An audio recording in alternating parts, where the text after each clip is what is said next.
Hi guys, and welcome to my channel. Today I am doing a requested video. After I posted one of my meal prep videos, everybody had asked me to share the recipe for my broccoli cauliflower salad. It is a Pinterest recipe that I had adjusted and kind of made my own. So here are some of the ingredients that we'll need. I am just frying up some bacon. I use homemade stuff, but you don't have to. Some sour cream, mayonnaise. You can also, if you're watching your fat, you can use Greek yogurt instead. An apple. I'm not putting any sugar. That's my sweetness for the salad. Some broccoli. I'm using 2 heads and a head of cauliflower. I'm adding some spring onion and some shredded cheese.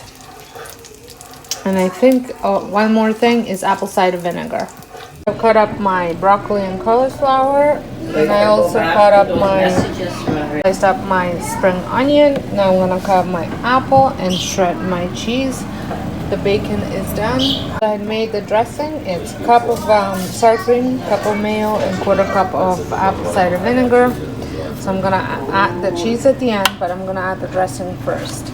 The salad, I got to videotape it before I put it into my container. We are taking it camping, so I put it in this food safe container, and yeah, so it actually tastes better the next day. So if you are making it for yourself, maybe make it the night before. Thank you so much for watching. I hope you enjoyed this video, and if you did, give me a thumbs up, and until next time, hope you guys have a wonderful day.